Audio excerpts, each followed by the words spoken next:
அனைவருக்கும் வணக்கம். நம்ம இன்னைக்கு பார்க்க போகிறோம் என்னென்னா, ஒரு முக்கோணியில் 3 பக்கமும் தந்திருக்காங்க. எக்ஸிலான எக்ஸ் கணம் ஒரு பக்கம் வந்து செம்பக்கம்னு சொல்லுவாங்க, அது வந்து எக்ஸ் கணம். மற்ற 2 பக்கம் எக்ஸ் வர்க்கம் ஒரு பக்கம் இருக்குது, ஒரு பக்கத்தில் நிலம் எக்ஸ் இருக்குது. இதில் எக்ஸின் பெருமானம் தான் காமிக்க போகிறோம். ரைட், இது வந்து கேட்டகரி 3க்கான ஒலிம்பியாட் எக்ஸாமுக்கு வர்ற கேட்டகரி 3.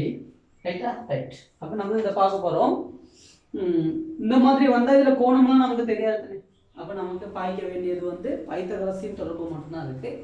அப்போ இந்த முக்கோணிக்கு பைத்தகரசின் தொடர்பு நம்ம என்ன செய்யறோம், பாய்க்கிறோம். சரிதானே? வீடியோ ஃபுல்லாக பாருங்கள், அப்போ தான் உங்களுக்கு சம்மந்தமான நிறைய கணக்குகள் வந்தால் எப்படி செய்கிறது, ஈஸியாக செய்கிறதா உங்களுக்கு விளங்கிக்கக்கூடியதாக இருக்கும்.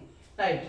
இப்போ பாருங்கள், செம்பக்கம் வந்து எக்ஸ் கணம், அதனுடைய வர்க்கம் பைத்தகரஸ் தொடர்பு, அதாவது செம்பக்கத்தில் வரையப்படுற சதுரத்தின் பரப்பளவு அதான் எக்ஸ் கணத்தின் வர்க்கம்.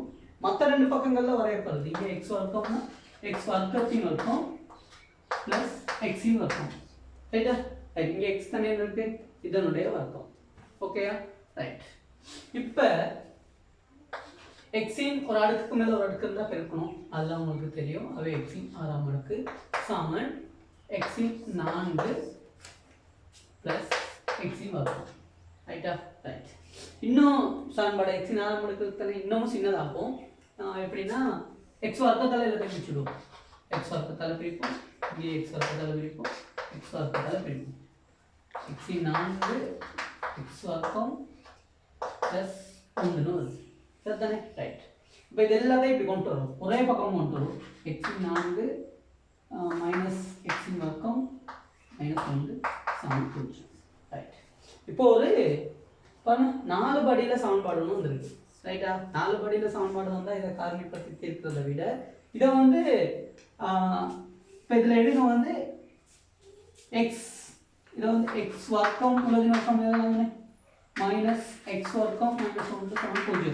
இப்போ எக்ஸ் வர்க்கத்தை நம்ம வேற ஒரு அட்சரத்தில் எடுப்போம். எக்ஸ் வர்க்கம் சமன் ஒய்ன்னு எடுப்போம். சரி, என்ன ஒரு எடுக்கோல் ஒன்று எடுக்கிறோம். எக்ஸ் வர்க்கம் வந்து ஒய்க்கு ஒரு எடுக்கோல் ஒன்று எடுக்கிறோம். இங்கே பாருங்க, y வர்க்கம் என்னது y தானே, மைனஸ் ஒய் மைனஸ் 1 சமன் 0. ரைட். இப்போ நமக்கு ஒரு இருபடி சமன்பாடு வந்துருச்சுன்னா yயில் ஒரு இருபடி சமன்பாடு வந்திருக்கு. ரைட். இதை தீர்க்கிறதுக்கான ஒரு இருபடி சமன்பாடு வீடியோ ஒன்று உங்களுக்கு ஏற்கனவே போட்டிருக்கேன். ரைட். அந்த சமன்பாடை பயன்படுத்தி செய்யலாம், இல்லை இதே நிறைவர்க்கமாக்கி செய்யலாம். ரைட். நான் இதே நிறைவர்க்கமாக்கி செய்கிறேன். y வர்க்கம் மைனஸ் ஒய் மைனஸ் 1 சமன் 0. ரைட்.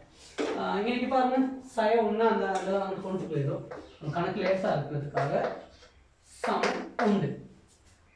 இப்போ இங்கே வந்து வையின் குணகம் வந்து பாருங்க 1 இருக்கு. வையின் குணகம் வந்து 1 இருக்கு. ஆகவே 1 2ஆல பிரித்து அதனுக்கு வர்க்கம் போடணும். வையின் குணகத்தை 2ஆல பிரித்து அதனுடைய வர்க்கத்தை என்ன செய்யணும், 2 பக்கம் கூட்டணும்.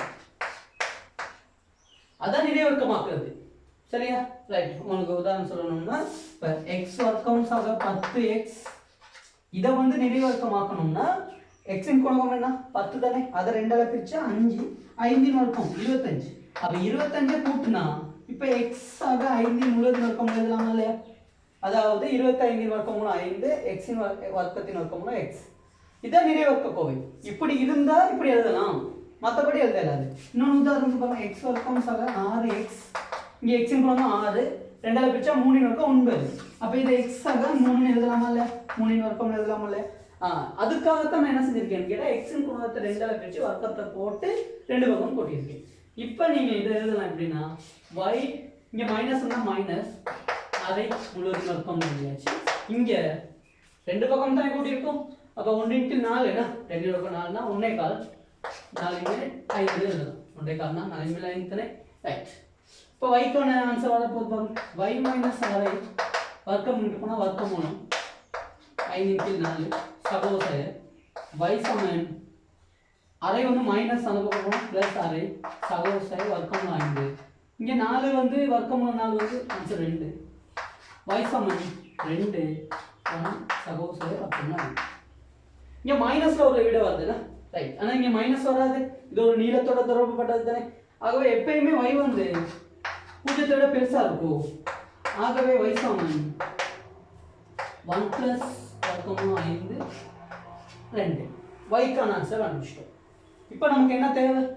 எக்ஸை தானே கேட்டிருக்காங்க என்ன, ரைட். அப்போ எக்ஸ் சமன் எக்ஸ் வர்க்கம் சமன் y, yக்கு கண்டிருக்கோம் 1 + √2க்கு 5 2 வர்க்கம். இப்போ அங்கிட்டு போனால் வர்க்கம் மூலம் இங்கேயே எக்ஸ் வந்து நேர் பெருமானம் தான் வரப்போகுது. அப்போ சகோவில் மட்டுமே போகலாம். எக்ஸ் சமன் ரூட்டில் 1 + வர்க்கமும் 5 2 சகோசை தான் வரும். ஏன்னா வர்க்கம் அங்கிட்டு போனால் சகோசை வர்க்கமும் அங்கிட்டு போடக்குள்ள சகோசையை கட்டாயம் போடணும். ஏன்னா சயவில் ஒரு பெருமானம் சகோவில். ஏன்னா சய 2 வர்க்கம்னாலும் 4, 2 வர்க்கம்னாலும் 4. அதனால தான் நம்ம என்ன செய்யறோம், சகோசையை போடுறோம். ஆனால் இங்கே வந்து ஒரு நீளம் சம்பந்தமான தொடர்புடைய கணக்கு சயவில் வராது. ஆகவே இங்கே ஆன்சர் உங்களுக்கு ரூட்டில் 1 + 5 கீழே 2 எக்ஸ்ட்ரா ஆன்சர். ஓகே, இந்த மாதிரி தொடர்புப்பட்ட கணக்குகள் வரக்குள்ள இந்த பைத்தகரஸ் தொடர்பு, திரிகோண கணிதம் இதுக்கான வீடியோ முதல்ல இருக்குது. அந்த லிங்க் கொடுத்துருக்கேன். அதை போய் பார்த்து நீங்கள் அந்த வீடியோ படிக்கலாம். ரைட், தொடர்ச்சியாக நம்ம சேனல்